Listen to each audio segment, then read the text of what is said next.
Salut à tous, c'est Sturi, bienvenue pour ce Raw Recap pour un épisode qui s'est tenu dans la nuit du lundi 16 au mardi 17 juin 2025 depuis Green Bay dans le Wisconsin. Les derniers Fatal 4-Way qualificatifs pour le King and Queen of the Ring. Le nouveau challenger de Gunther, fraîchement décoré World Heavyweight Champion suite à son combat de la semaine dernière contre Jey Uso. Maintenant, on comprend mieux pourquoi Gunther est devenu le nouveau champion. Et en préambule de cet épisode, bien évidemment, on va parler de cette stratégie de WWE, le Counter Programming. Attends, quoi? Qu'est-ce que j'entends? Quoi? Comment ça, AEW, c'est une concurrence? Ah non, WWE, ils ont déjà dit, ils sont pas en concurrence avec AEW, quoique si, des fois on se contredit dans des rapports, dans les bilans trimestriels, et puis il y a toujours cette petite flamme qui est aussi alimentée, que ça soit par les fans sur les réseaux sociaux, le tribalisme, aussi par les interactions des workers sur toujours ces mêmes réseaux sociaux.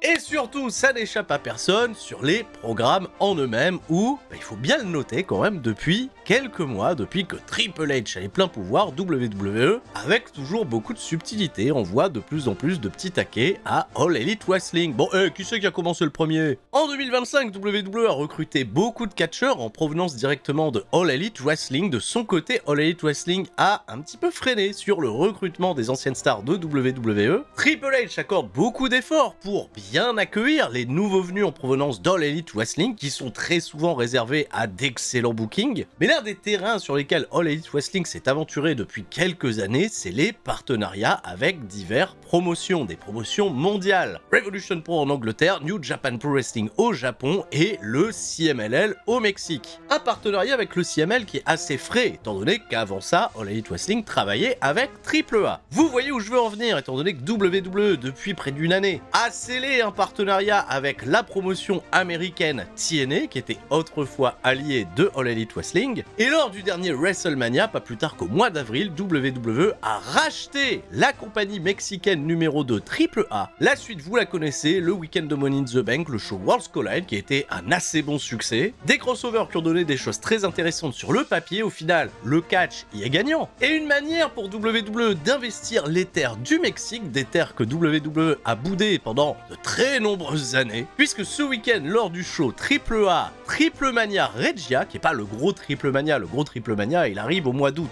On va dire que Regia, c'est une espèce de road to Triple Mania, c'était un show qui avait lieu ce week-end. Un show, attention, produit par AAA avec le soutien de WWE, qui a notamment prêté Angel et Berto de Legado del Fantasma, qui sont d'ailleurs devenus les nouveaux champions par équipe de AAA. WWE a d'ailleurs annoncé 2 shows exceptionnels prévus le week-end des 26 et 27 juillet à Monterrey et à Mexico. Pour vous en douter, promouvoir le show Triple Mania qui lui aura lieu au mois d'août. Et le timing de ces événements n'est absolument pas anodin étant donné que All Elite Wrestling se produira ce mercredi pour un épisode de AEW Dynamite à l'Arena Mexico, la fameuse arène appartenant au CMLL pour un épisode spécial. Et les catcheurs de All Elite Wrestling prendront également part à un show spécial ce mardi soir et également vendredi à venir pour le Viernes Espectacular. Ouais, t'as vu, on a travaillé un petit peu l'accent espagnol, tout ça. Alors qu'est-ce que j'ai fait? J'ai regardé Triple Mania Regia. Bon, j'ai regardé ce qui était visible, à savoir les 3 derniers combats qui sont d'ailleurs disponibles sur YouTube. Et je vais être très sincère avec vous, ça va pas m'aider à apprécier AAA. Non, je veux bien que Conan ils disent on a les bonnes idées chez AAA, ce qui nous manque c'est l'argent. Bon, attention, il y avait du Star Power, on profite du partenariat avec TNA pour faire apparaître le championnat X Division de Moose défendu dans un 4-way incluant Joe Hendry. Ah oui, ce bon vieux Joe Hendry qui était un peu gratté de buzz aux côtés de Mister Iguana. Hein, bizarrement, là, il met la photo sur les réseaux sociaux, pas celle avec Alberto El Patron. Un Alberto El Patron qui reçoit un important soutien au Mexique. Match au retour pour le Mega Campeonata. El Hierro del Vikingo contre Alberto El Patron. Et il fallait s'accrocher. Hein. El Hierro del Vikingo, choisi par la machine WWE, s'est fait lourdement huer. El Vikingo! Alberto El Patron, que WWE rassure ne veut pas voir en ces terres, a été particulièrement applaudi et dont l'idée du booking du combat, c'est un match en cage dans lequel toutes les interventions étaient visiblement permises, hein, puisque on entre dans la cage comme dans un moulin. Petit remake de WrestleMania 40, des interventions en veux-tu, en voilà, des coups d'extincteur. Enfin, quand je dis des coups d'extincteur, on frappe pas avec l'extincteur, on essaye d'asperger ses adversaires avec l'extincteur. Qu'est-ce qui se passe? Non mais oui, ils ont besoin d'argent là, le budget effets spéciaux, le budget extincteur. Et puis même, regardez-moi ce menottage de qualité la Latin Lover qui essaye d'emprisonner Alberto El Patron, mais il s'échappe une fois, mais ils savent pas le faire, mais là encore, là il tombe, il peut sortir de la cage, pourquoi l'autre il sort par le haut de la cage? J'ai rien compris. Bon, je reviens à mon point, parce que Suré, on va me dire, quand est-ce que tu parles de Monday Night Raw? Le counter programming va s'étendre pendant le week-end de AEW All-In, considéré par All Elite Wrestling comme, leur WrestleMania à eux, en quelque sorte, hein, plus de 20 000 personnes pour le moment attendues au Texas le 12 juillet, WWE y a casé un gros week-end catchesque à la même date, bien évidemment après les annonces d'All Elite Wrestling, en y mettant le Premium Live Event NXT qui va être suivi d'un épisode de Saturday Night's Main Event, où il faudra bien évidemment que le buzz se bosse beaucoup plus sur WWE et pas des affiches que tout le monde attendait entre Kazuchika Okada et Kenny Omega. Saturday Night's Main Event Atlanta, Gunther défendra le championnat World Heavyweight contre... J'en parle dans un instant. Allez, Monday Night Raw, on est parti. Au programme de ce soir, les combats Fatal 4-Way, Queen and Queen of the Ring. Bayley est présente, elle qui a fait son retour la semaine dernière pour s'en prendre à Becky Lynch. On rappelle bien sûr que Seth Rollins détient la mallette du Money in the Bank et pourrait s'en servir à n'importe quel moment. Et Seth Rollins, malgré cet accomplissement qui est censé normalement effrayer tout le roster de Monday Night Raw, ne va pas être celui qui va ouvrir cet épisode de Monday Night Raw, puisque c'est Liv Morgan et Dominic Mysterio. On nous remontre bien sûr l'attaque de Liv Morgan sur Nikki Bella la semaine dernière, histoire de construire un programme en amont pour, on sait pas encore véritablement quoi, peut-être WWE Evolution. Un Dominic Mysterio qui est revenu au point de départ, à savoir dès lors qu'il prononce un mot, il est conspué par le public, le petit effet face turn de WrestleMania s'est déjà dissipé. Et une Liv Morgan qui surtout veut rafficher ses ambitions, à savoir devenir championne World Woman. Elle va défier Io Sky qui va pas se faire prier pour se pointer au ring. C'est vrai que Io Sky, elle avait plus de programme. Elle a encore jamais défendu son championnat depuis qu'elle l'a remporté à WrestleMania. On l'a juste vu apparaître les 3 premières semaines aux côtés de Rhea Ripley pour affronter Julia et Roxanne Perez. Liv Morgan, à son retour, elle a tout de suite été rétablir ce contact avec Io Sky et de ce fait, ça va se concrétiser. Io Sky, défiée par Liv Morgan, va lui dire: tu veux cette ceinture? Tu la veux vraiment cette ceinture? Bah tiens, prends-la avant de lui mettre un dropkick monumental. Suivi d'un coup de pied sur Dominic Mysterio, comme ça régale. C'était le segment d'ouverture, un segment qui affiche la prochaine ligne conductrice pour Io Sky,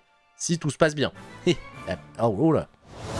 Eh bien, restons dans cette division féminine avec le combat Fatal 4-Way, le dernier qualificatif pour le Queen of the Ring. On accueille sans plus tarder Stephanie Vaquer, la sensation en provenance du Chili qui va, je vous le dis tout de suite, avoir un incroyable combat une fois de plus. Ivy Nile va faire son entrée pendant la publicité, ce qui va permettre à Chad Gable de parler un petit peu au micro. Raquel Rodriguez a reçu quelques consignes de la part de Liv Morgan pour la motiver, une Raquel Rodriguez qui, la semaine dernière, a été impliquée dans le finish de l'autre combat qualificatif en empêchant Rhea Ripley de gagner. Et enfin, tonnerre d'applaudissements et bel accueil pour celle qui fait son retour après plus d'une année de convalescence, c'est Asuka. Et d'ailleurs, ça fait plaisir de retour avec une version remixée de son ancien thème d'entrée, mais les paroles sont clairement celles de la version de CFOS. Et très vite, on comprend que la confrontation Stephanie Vaquer-Asuka, elle va être préservée, ça va être un peu le storytelling du combat, on va la garder de côté. D'abord, Ivy Nile, Raquel Rodriguez, elles essayent un petit peu de s'interposer, puis le champ va être laissé à Asuka et Stephanie Vaquer de nous montrer un petit échantillon de ce qu'elle pourrait être capable de faire si elle s'affrontait en 1v1, et quelque part, ça m'enchante clairement pour la suite. Une Stephanie Vaquer, je le disais, qui a brillé, qui a fait briller également tous ses adversaires, son in-ring est toujours aussi propre, son move bien sûr, le Devil Kiss, est toujours autant over. Plaisir cependant d'avoir ni Pat McAfee ni Booker T pour pouvoir le commenter, merci à Corey Graves qui a assuré le petit intérim. Ivy Nile n'a pas été la plus discrète, mais la plupart de ses grosses phases de domination se sont faites pendant les coupures publicitaires. Et au terme d'un combat de près de 16 minutes, Raquel Rodriguez avait réussi à surprendre Stephanie Vaquer en lui portant sa powerbomb, et Rhea Ripley, out of nowhere, est venue tirer la jambe de Raquel Rodriguez pour lui renvoyer l'ascenseur de la semaine passée. Asuka va en profiter pour capitaliser et porter un incroyable coup de boule à Raquel Rodriguez qui s'était pris le riptide à l'extérieur du ring juste avant. 1, 2, 3, Asuka se qualifie donc pour le prochain tour et affrontera ce vendredi à SmackDown quelqu'un qu'elle a bien connu pendant la pandémie. Oula, oh les souvenirs. Alexa Bliss contre Asuka. Et écoutez, Roxanne Perez, Jade Cargill la semaine prochaine à Raw et Asuka contre Alexa Bliss, ça laisse quand même un schéma plutôt ouvert quant au potentiel finaliste.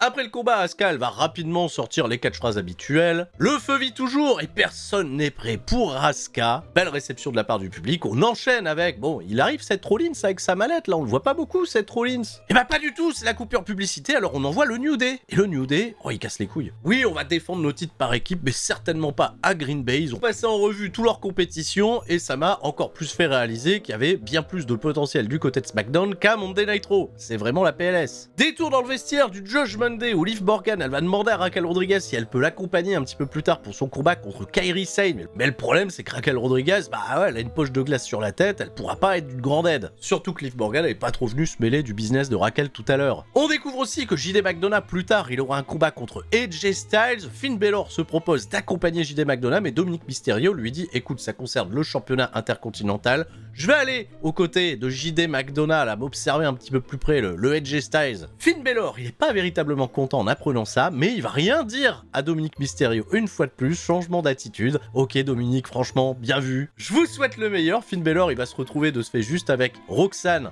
et Raquel Rodriguez. Il va dire à Raquel Rodriguez, c'est bien, tu te débrouilles plutôt bien, hein.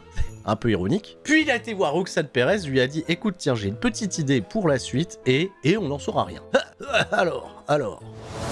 C'est le moment d'accueillir, non pas Seth Rollins et sa mallette, décidément, c'est un point important ou pas, la mallette de Seth Rollins? Bon, bah c'est Gunther. Mais attendez, c'est le champion World Heavyweight Gunther, c'est pas n'importe qui. Il nous dit, voilà, Jey Uso à WrestleMania, il a eu une chance une fois dans sa vie, mais vous voyez bien qu'à n'importe quel autre moment de la saison, je bats Jey Uso, je redeviens le visage de la compagnie, et je voudrais bien évidemment m'adresser aux rumeurs insistantes sur mon potentiel futur adversaire, et là tout le public s'est mis à chanter « La voix d'un seul homme !»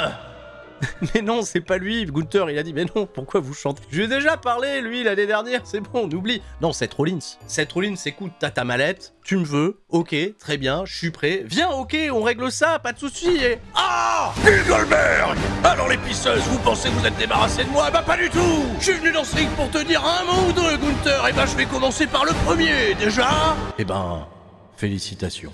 Bravo pour avoir battu Jey Uso, être devenu pour la seconde fois ce champion World Heavyweight. Non, marque de respect évidente, attendez, Goldberg c'est pas un animal. Même si Gunther, il y a quelques mois, il avait feinté Bret Hart en disant que son catcheur préféré c'était Goldberg et qu'il avait dit ensuite à Goldberg que c'était un mensonge. Mais mettez-vous à la place de Gunther d'un instant, c'est quand même mignon qu'une légende comme Bill Goldberg vienne féliciter Gunther. Oui mais mon petit Gunther, t'as oublié la deuxième chose. L'année dernière, t'avais mal parlé de ma famille. Oh, tu crois que j'ai oublié ça? Tu crois que j'ai oublié? Non, bien sûr que non, Goldberg il oublie pas. Goldberg il avait prévenu les gens sur les réseaux sociaux, sur les plateaux de télévision qu'il avait encore une Spiro 2 en 2025. Il fallait attendre le moment le plus approprié, le moment opportun. Gunther, t'as commencé à me chercher des moises chez moi, à Atlanta. Tu sais, Atlanta, l'endroit où j'ai porté ce jackhammer devant 40 000 personnes, Hulk Hogan en 98. Eh ben Gunther, toi et moi, le 12 juillet, Saturday Night's Main Event, Atlanta, Géorgie, championnat World Heavyweight. Tu seras mon Katsushika Okada et je serai ton Kenny Omega. Bon non, il a pas dit ça exactement, mais vous l'aurez compris, Goldberg challenge Gunther pour le championnat World Heavyweight le 12 juillet face à AEW All-In. Ah ouais, mais même si tu mets Katsushika Okada contre Kenny Omega, même si tu sors une carte dantesque en vague, vous savez très bien que Goldberg contre Gunther sera un sujet ultra discuté. Bah oui, il y a aucune chance que Gunther batte Goldberg chez lui sur ce qui pourrait être en quelque sorte son match d'adieu, son match de... Hein? Il part sur une défaite, Goldberg. Vraiment. Et à aucun moment il a dit que ça allait être sa dernière spire, le Goldberg. À aucun moment ils ont vendu ça comme le dernier match de Goldberg à la WWE, donc ça va vous mettre le doute jusqu'au bout. Et WWE c'est exactement ce qu'elle fait, parce que oui, on le sait tous, c'est douloureux. Non, en plus, on l'a vu marcher, la Goldberg, revenir dans les vestiaires, les genoux, ça va plus du tout, la Tetsuya Naito, il a regardé ça, il a rigolé. Après, c'est tout, je comprends bien, on vieillit, Goldberg, il a quand même donné beaucoup de son amour et de sa force sur le ring. Il a fait combien de matchs télévisés, Goldberg, pendant toute sa carrière? Ah ouais. Ah ouais, en quelque sorte, il a autant catché en 30 ans que Mystico l'année dernière. Mais non, on va pas se moquer, enfin, on sait exactement où WWE va avec Bill Goldberg contre Gunther. Et c'est ce qui me dérange le plus, parce que ça va être très efficace. Et dans cette course effrénée, les grosses compagnies de catch, elles en veulent principalement, pas seulement qu'à votre argent, mais également au temps que vous allez y consacrer. Et bien évidemment, les fans de catch vont, je pense, consacrer à coup sûr beaucoup de temps pour Goldberg contre Gunther, qui devrait pas durer beaucoup plus de 5-6 minutes. Ouais, vous savez, un Spear Jackhammer, ça peut aller très vite, et ça peut totalement enflammer la route vers SummerSlam. Voilà, je referme le petit chapitre ici. Maintenant, on va poursuivre cette aventure de Monday Nitro. Il y avait encore du bon catch? Bah oui, il y avait encore du catch, étant donné que pour l'instant, on a vu qu'un seul combat. JD McDonagh, accompagné de Dominic Mysterio, va affronter AJ Styles. Un combat de 10 minutes avec une assez bonne chimie dans le ring entre les deux catcheurs plutôt athlétiques, à AJ Styles qui peut compter sur un JD McDonagh pour justement le faire briller un peu plus. Un excellent segment de course-poursuite avec Dominic Mysterio qui va se terminer par un refus de priorité à droite. Ah. On n'arrête pas le bon momentum d'AJ Styles qui va remporter la victoire après son Styles Clash. 1, 2, 3. Dominic Mysterio après le match va tenter de surprendre AJ Styles qui va se faire contrer par un peu les kicks. On a tenté le phénoménal fort mais c'est Finn Balor qui est venu sauver les miches de Dominic Mysterio histoire de regagner encore un petit peu plus sa confiance, et ça c'était plutôt bien joué. AJ Styles il a posé avec le championnat intercontinental, un championnat qu'un peu plus tard il remettra dans les mains d'Adam Pearce en lui disant cette ceinture m'appartient pas, évidemment rends-la à son propriétaire. Et Adam Pearce il a bien compris les intentions de AJ Styles, en même temps il faudrait être aveugle pour pas avoir flairé que AJ Styles avait des vues sur le championnat intercontinental. Il a officialisé un combat entre Dominic Mysterio et AJ Styles pour le titre intercontinental à Night of Champions en Arabie Saoudite. Allez, on va rester backstage, on va retrouver Sheamus qui une fois de plus batifole avec Maxine Dupri, Natalia avec son beau chapeau, et Akira Tozawa qui voit désormais en Sheamus une figure paternelle. Allez, courage, défonce Rousseff pour moi ce soir. Et on n'a toujours pas de nouvelles d'Otis. Commence à faire long. Bayley, qui est également présente, va s'adresser à la foule, elle remonte le couloir et elle surprend une conversation plutôt houleuse entre Grayson Waller et Austin Theory qui continuent chaque semaine de s'embrouiller sous le regard du New Day. Si vous ne le saviez pas encore, ils sont en train de teaser un split entre Grayson Waller et Austin Theory, vous l'avez vu? Vous l'avez remarqué ça? Ce qui est subtil, hein, WWE. Là, on voit pas les choses arriver, hein. Ça fait 1 an.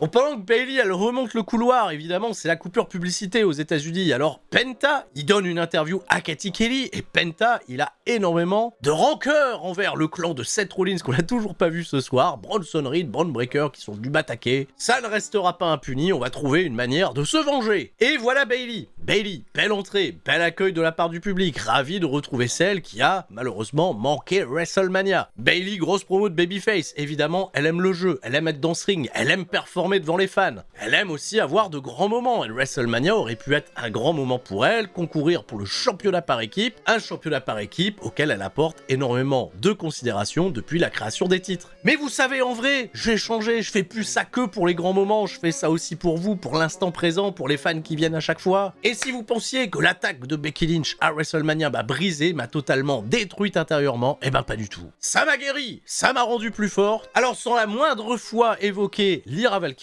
sa protégée qui elle a perdu le championnat intercontinental il y a 2 semaines, et ben Bayley se positionne et provoque Becky Lynch qui va bien évidemment déballer la rampe, venir répondre à Bayley et entretenir le fait que désormais le championnat intercontinental a désormais un nouveau programme. Becky Lynch elle va accepter d'affronter Bayley mais pas pour le titre et certainement pas ce soir à Monday Nitro, ça sera la semaine prochaine. Becky elle a tenté d'attaquer Bayley qui l'a contré immédiatement, elle lui a mis une baffe et Becky a battu en retraite. Et plus tard dans l'émission, backstage, Adam Pearce, il va tomber sur Bayley et il va lui dire écoute, c'est pas Becky qui prend les décisions à savoir si le titre il est en jeu ou pas au vu de ce qu'elle t'a fait, et ben championnat intercontinental en jeu la semaine prochaine. Bah ouais, déjà Bayley elle obtient tout de suite ce qu'elle veut. Et évidemment, cette annonce ne fait pas plaisir à Lyra Valkyria. Bah ouais, même si elle a rien dit, Bayley on le sent, elle est gênée, bah ouais, je t'ai pas donné de nouvelles pendant 2 mois. Ça c'est bizarre, WWE, quand les gens sont pas à l'écran, ils se donnent pas de nouvelles. Non, genre, regarde, Jade Cargill, elle a donné des nouvelles à Bianca Belair un jour. Non. Eh oui, mais c'est quoi de ces gens qui ont jamais appris à communiquer ailleurs que sur le ring ou dans les vestiaires? Non, les gens ils se parlent jamais, ils se parlent pas, genre, les Usos, pareil, pendant des semaines ils se parlaient pas, on peut se retrouver. Roman Reigns il t'a appelé là cette semaine? Rien. Lyra Valkyria cependant elle a mis en garde Bayley en lui disant que si Bayley venait à remporter le championnat intercontinental, elle considérerait, elle, Lyra, faire ce qu'il y a de mieux pour elle.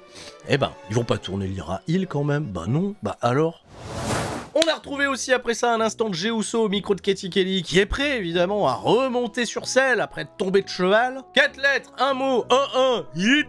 Mais il y a du beau monde qui se prépare face à lui. Rusev, Sheamus, Bronson Reed. On n'a toujours pas vu Seth Rollins. Et ben c'est pas encore pour maintenant parce que tout de suite c'est l'entrée de Kairi Sane qui va affronter Liv Morgan. Ah, la revanche. Bon, ce match malheureusement ne s'est pas passé comme prévu. Juste après la prise de contact et une première esquive de la part de Kairi Sane, elle a rabattu Liv Morgan au sol qui s'est amorti avec les bras, ce qui lui a provoqué une luxation de l'épaule. Le verdict, il est tombé assez vite et tout de suite Liv Morgan a été se recroqueviller à l'extérieur du ring. L'arbitre Jessica a tout de suite tempéré vis-à-vis de Kairi Sane et pendant la coupure publicitaire qui a évidemment suivi très vite après ça, on nous a appris que Liv Morgan n'était plus en état de combattre et que Kairi Sane remportait la victoire. Alors ça, c'est totalement accessoire. C'est une triste blessure qui n'est absolument pas kayfabe pour le coup et qui nous rappelle encore une fois que toutes les superstars de la WWE, tous les catcheurs impliqués sur n'importe quel ring ne sont que des êtres humains. En étant régulièrement au plus proche de l'action en France, je me rends toujours plus en plus compte à quel point les gens prennent des risques pour le divertissement et oui, ça peut paraître très anodin cette mauvaise réception de la part de Liv Morgan. Et étant donné la gravité de la blessure, c'est une luxation de l'épaule, il faut compter, à condition qu'il n'y ait pas d'opération, un minimum de 4 mois de convalescence. Ce qui va probablement décaler beaucoup de plans, dont notamment ce combat de championnat qui se présentait face à Io Sky, le combat potentiel face au Bella du côté de Evolution, ou encore la feud qui était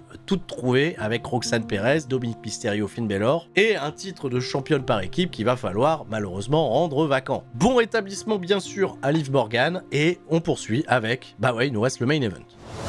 Alors après un clip récapitulatif de tout ce qui s'est passé entre John Cena et CM Punk, un CM Punk lui aussi qui est absent de cet épisode de Monday Night Raw, Sami Zayn backstage, interviewé par Katie Kelly, va affronter au prochain tour du King of the Ring Randy Orton. Alors Sami Zayn qui a déjà perdu en avait un contre Randy Orton a dit que cette fois-ci ça sera totalement différent et Karrion Kross est arrivé à ce moment-là et il a fait non Sami, ça sera pas différent d'habitude. Karrion Kross il a totalement ironisé. Bah non, Randy Orton il va te battre, il va peut-être gagner le King of the Ring, devenir 15 fois champion et toi Sami Zayn comme d'habitude tu vas perdre et tu vas rester à zéro. Une fois de plus Sami Zayn il en a marre mais il passe toujours pas aux actes. Sami Zayn il va dire oui Karrion Kross là ça suffit, t'es un lâche, t'es toujours en train de parler avec tes énigmes. Moi j'ai le courage de me relever après mes défaites, toi est-ce que tu peux en dire autant? Alors Karrion Kross, alors bah déjà on le book pas, il a pas de match, il est pas booké, il fait juste parler. Alors attention Sami Zayn il est prêt à aller voir Adam Pearce pour réclamer un match contre Karrion Kross. Ça fait depuis janvier qu'il est censé le faire, il le fait pas. Mais attention, on reporte ça un petit peu plus tard. Pour l'instant, il est focus sur le King of the Ring, donc on va patienter. Allez, voilà, on entretient, ça va? Il y a toujours des gens qui supportent Karrion Kross. Voilà, le projet Karrion Kross,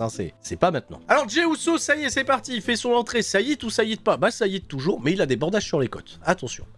Rusev, qui est très beau. Non, c'est vrai, cet homme est très beau, va enfin pouvoir croiser le fer avec Sheamus.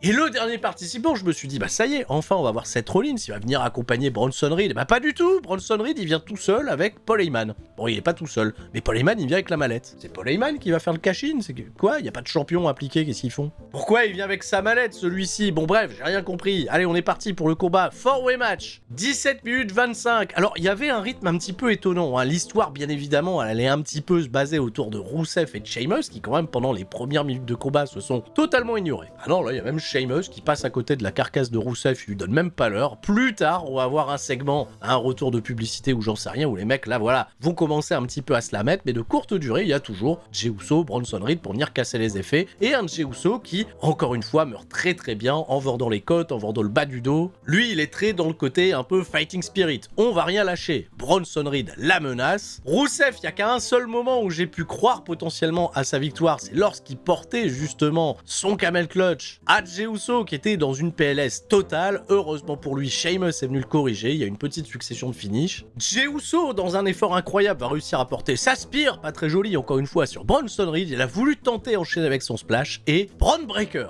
est arrivé out of nowhere, l'overbooking.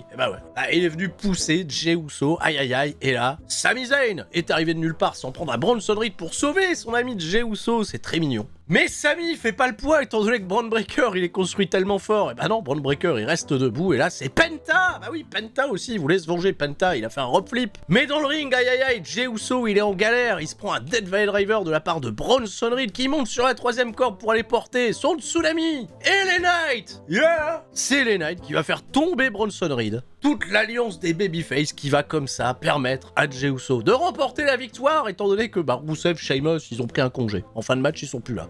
Et Jey Uso se qualifie donc en demi-finale du King of the Ring où il affrontera Cody Rhodes et on se retrouve comme je l'avais un peu prédit avec 2 demi-finales totalement ouvertes avec que des babyface. C'est bien, pour le suspense c'est pas mal. Mais cette victoire de Jey Uso ne fait pas plaisir à un homme, à savoir le détenteur du Money in the Bank, Seth Rollins. Il était temps quand même. Ah oui, parce qu'on s'en prend à Bronson Reed, on s'en prend à Braun Breaker, on n'a pas touché à Polo, ça va. Polo il va bien. Mais Polo, bah ouais, il accueille un Seth Rollins pas content, qui enlève la veste, hop, on déboutonne la chemise. Moi je vais aller le régler, l'autre Jey Uso là, et puis, mais pourquoi faire en fait? Eh ben pour rien du tout en fait, pour faire un face-off avec Cody Rhodes. Ouais, il y a Cody Rhodes qui arrive à la fin. Bah ouais, il y a Cody Rhodes. Alors de ce fait que Cody Rhodes et Seth Rollins qui se regardent, ça fait un peu holy shit, tout ça, mais on va où en fait?